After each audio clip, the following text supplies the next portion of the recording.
Hello and welcome into the Sporting Pod. Along with Tony Allegretti, Mauricio Ruiz, and Emerson Burris, I'm Cole Pepper. We come to you from a multitude of locations today. Coming up on the pod, Sporting JAX getting it done on the road. Why we're bullish on the women a quarter of the way through the Gainbridge Super League season. How we feeling about the U.S. men's national team now? We'll dig in. And we look ahead to High School Soccer Media Day next Friday. We are fed by the Bearded Pig, locally owned and operated, with the original location in San Marco. Make sure you swing by the Bearded Pig for great barbecue and great times. All right, we said a multitude of locations. As longtime podcast listeners may know, we typically have our home base here for the podcast at the Gemstone Media Studios. And Mauricio joins us via digital technology from Porto, Portugal, or thereabouts. Today, however, we can add a third location, thus multitude. I may be stretching the definition there. Tony Allegretti is in jolly old England. Work and probably some pleasure, considering I saw him at a soccer match the other day. So, Tony, before we get started, is there anything you want to share in terms of your European vacation? No, not specifically. All right, about we'll move on then. Yeah, you should move on. Yes, nothing to see here. Well, no, I mean, it's just been a few short days so far. Lots of good meetings. You know, there's a delegation that comes over every year, and my friend Justin Doherty works with JAX USA to set him up. So that was all kinds of really cool, innovative meetings and connections that Jacksonville gets with the UK. The mayor's here, President Carrico's here, and there's been a bunch of deals and commitments struck already, so that's been super good. And then been able to take in some lower league matches, and then on the footy all weekend long. Although I probably will go to the Jags. There we go. Great. Tony, of course, has all the relationships when it comes to the downtown folk and continues to develop those for Sporting JAX and others. All right. Sporting JAX faces Tampa Bay Sun on Saturday at Hodges Stadium, 7:30 kickoff. Ladies and gentlemen, I would like to just I'm going to inject some joy into this right now. There's always joy in this podcast. Well, I'm going to inject some specific joy. Right. How about that? Let's do it. I am so excited about where this team is right now. A 1-0 victory over DC Power, a little bit of revenge, first clean sheet of the year. They sit fourth in the table now, coming off of 7 points from 3 consecutive road matches. They've not lost on the road. It is 10 points from 4 so far this season. They are second in the league in goals scored, 14 goals in 7 matches. Lexington has 17 in 8, by the way. They after a 5-goal explosion on Thursday. Only Fort Lauderdale has fewer shots, so you talk about efficiency of goal scoring. That's Sporting JAX. When they kick off on Saturday against Tampa Bay Sun, it will have been 42 days. That's 6 weeks to you and me, Russ, since they last lost a match. Ashlyn Puerta leads the league with 6 goals. Jade Pennick and Paige Kenton are tied for 11th with a pair. Meg Hughes tied for the league lead with 3 assists. Julia Lester, Paige Kenton, and Sophia Bowman are tied for 6th with 2 goals. And both Lester and Bowman are in the top 10 in passing. All of this is to say that this expansion team is playing, Tony, some really good soccer right now, and I love the trajectory that they're on a quarter of the way through the season. Yeah, it's really great to see it. I feel like that first clean sheet on Tuesday was such a good testament to the improvement, and it was a complete game. It was really all the way around, felt really good, and it was awesome because I was able to watch it over here. And yeah, you had a similar experience to Mal. Late. Yeah. I know what Mal's going through. Like, you guys are talking about coffee. I had it like 8 hours ago. Yeah, no, you're absolutely right, Sonny. You took the words out of my mouth. And as far as the complete game, it was a professional game. We talk about this team being so young and having so many young players straight out of college, not having experience, and then, to not have lost in so many games that looked shaky towards the end. But I thought this was a mature performance from the team. They went in away from home. They set in a little bit more. They still had the opportunities for pressing moments, but they were careful in how they went about the first half. They didn't shoot themselves in the foot in the first half, and they still created enough opportunities as we can see that we're second in goal scoring opportunities and shots on goal.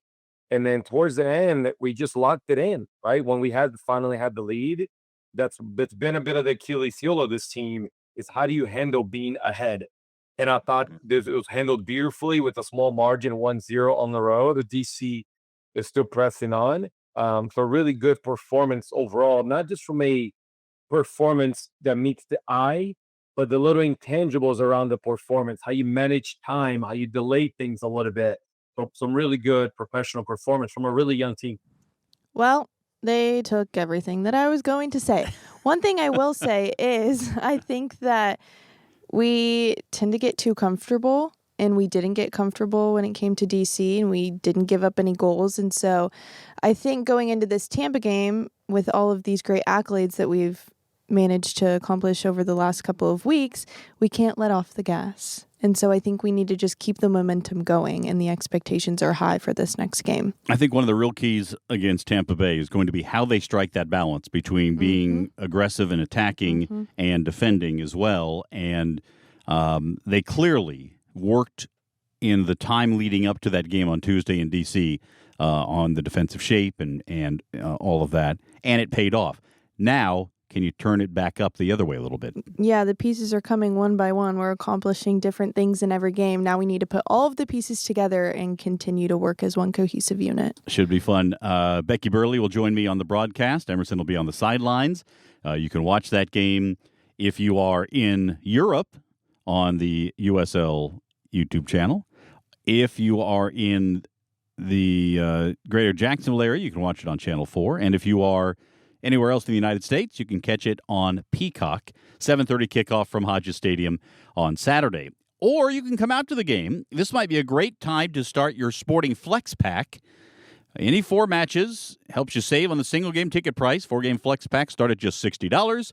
Go to sportingjax.com/flex or call 904-863-KICK. Let's move on to the U.S. men's national team. 2 results over the last week and a half, a 1-1 draw with Ecuador, a 2-1 win over Australia.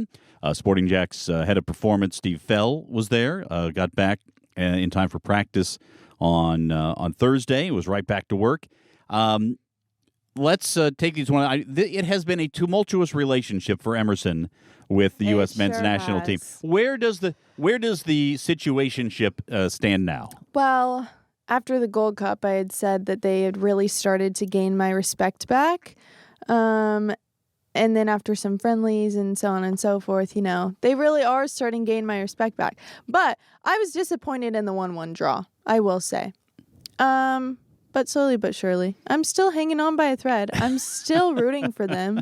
But I think we're starting to get a really good look at what this World Cup squad is going to look like. I think good things are happening. So I'm still a fan. Tony, good news there. Emerson has not jumped to Cape Verde for her World Cup squad to root on. How you? We talked to Tim Howard last week on the pod. How are you feeling right now in terms of where the U.S. is, Tony?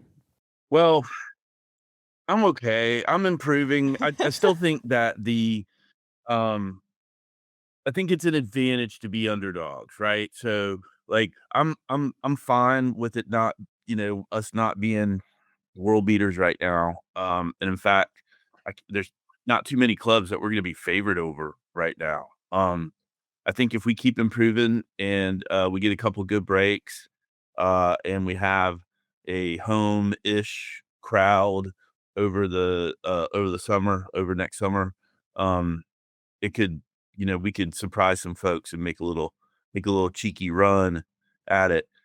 But I'm also not super, have my expectations too high because it's I don't know. It's not our squad yet, in my opinion. Mal, where are you on everything? Well, there are a couple of things that I was hoping to get out of this window, and I think I did, which is culturally the team seems to be competing at a level of expected, right? When you represent your national team, when you're gearing up for a World Cup, you want to leave it all out there, and I thought they did that against a very good Ecuador team. Remember, Ecuador finished second in South American qualifiers and they beat Argentina, one of the few teams to beat Argentina in Argentina. So a really good squad in Ecuador. They're going to be a big surprise to a lot of people that don't follow South American qualifiers. And I thought we were the better team. And in Australia, we show a little bit of dog in us, right? Australia was trying to push us around physically. We were the better team technically, but we showed a little bit of the dog in us and getting back and winning 2-1. So culturally, I think we answered that question that we're finally trending in the right direction. And I think formation, I thought formation, there's been a lot of testing and the back three or a back five when you defend deep really show that we have the pieces to play that and depth. And so I would kind of put our formation oftentimes is based on the personnel that we have on the field. But if you don't have the depth to sub that formation, then the formation is useless because people are going to be injured. So we have the depth information. We have a bit of the attitude going forward. So now you have 7 friendly games into the World Cup, but now you have a foundation that you can actually build upon. Maybe a little late, but at least we have it now with 7 friendly games still yet to come. Yeah, it's going to be a busy spring to get ready for the start of things next summer for the U.S. men's national team. Want to remind you, if you want the very latest on what's going on with Sporting JAX, you can tune in on TV and radio. The Sporting JAX report comes to you at noon on Saturday on NBC 12. And then you can join us every Tuesday at 6 for the Coaches Show on 1010XL. You can also listen live and on demand at 1010XL.com. We'll hear from Stacey Balaam, others on the staff, including Mark Warburton, Alan Kirkup, Steve Fell, Matt Cosgriff, and we have a player join us each week as well there. And on the Sporting JAX Soccer Hour every Thursday night at 6 on AM 930, Fox Sports Radio Jacksonville, Mauricio, Becky Burley, Emerson, all join me each week as we get you ready for the weekend. All right, a week from today, we're recording this on a Friday. A week from today, next Friday, is High School Soccer Media Day. And this will be the 3rd annual. And I want to, we'll start with Mauricio here because, Mau, you were sort of the pivot point on this when we launched this opportunity because you were, as you have been, so embedded with the soccer community in Jacksonville, former JU head coach. You have a lot of relationships with high school coaches. And to see this now getting ready for a 3rd year, as far as it's come, give me your thoughts on what the High School Soccer Media Day has done for the soccer community writ large here in our area. Or it's actually surreal that we're preparing about to launch year 3, right, Tony? I mean, it's kind of, this is an idea that came from the community, and we were happy to be able to listen to them and execute it. And I thought year 1, it was great for having such a short turnaround to kind of get it going. And then with a better team and a better understanding and more feedback from the community, we're able to enhance year 2. And I'm sure year 3, which I'm not a part of it operationally now, it's going to be even better. So, it's impacting the community when they're expecting it and they're asking for it. And because it's something that we wanted to be community based, we wanted to promote and celebrate our young men and women that are playing high school in our community, and to a really great success in many cases, coaches and players alike. So this is a celebration of high school soccer in our area. This is not brand affiliated. This is not one club versus another club. This is really what it should look like. And it's exactly what we get to experience, right? We get to see rivals that play club soccer together, but then they go in rivalry and they're just networking and they're talking and they get to get out of school for a little bit. Coach it. So it's a wonderful celebration. And I think it speaks to the power of sport and the power of soccer in our community. And it's probably one of my favorite events outside of, the Jaguars Youth Clinic that we do as well, because it's just fun. It's not about anything else. It's about celebrating other people in our community. And we just get to be a good host doing so. Yeah, no, it does seem like yesterday when we were, spitballing the idea in the above, office and talking about it. I remember, sort of vividly thinking about how we needed to get it done before their season started. So we kind of, we didn't rush it, but there was a lot of unknowns. And then, like you said, it keeps improving every year. I know there's a tremendous amount of programs this time. One of the things I love about it is that our our local media does a really good job. Obviously, Clayton's emeritus, sports in general, but soccer, he's so good at covering us. But all of the outlets, come out and cover it, and they've done such a good job over the last, since we've been in existence of really highlighting us and making sure the community knows about what's going on. So this is just another huge thing. And then the last thing that I love about it so much is that in these areas that we're serving with the foundation and our clinics, those kids up until sort of recently haven't been able to play soccer, with the exception of playing for their school, playing for their middle school, or playing for their high school. These are athletes, soccer players that really don't get a lot of attention in their high schools on the north side, some of the smaller rural schools. So this is a great way for them to get some attention, for us to learn some names, and some of these names that we meet at high school media day end up being household names when it comes to state tournament and all the people racking up goals. There's a lot of I specifically remember watching Avery Patterson at bowls and just thinking to myself, oh my gosh, this person's going to be playing at a much higher level, and of course she's at the highest that you can get. So that's it's a great thing. I'm glad we do it. Uh if anything is a good testament to our work in the community, this is one of those. It's very networked. There's nothing but love when we get in these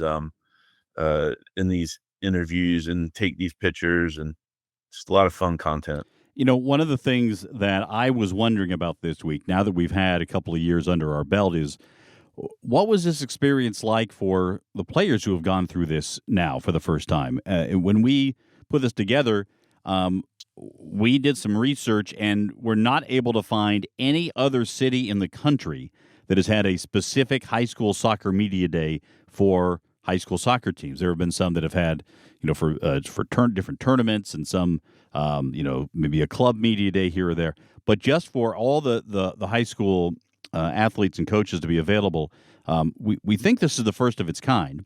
And so now we've had two classes go through.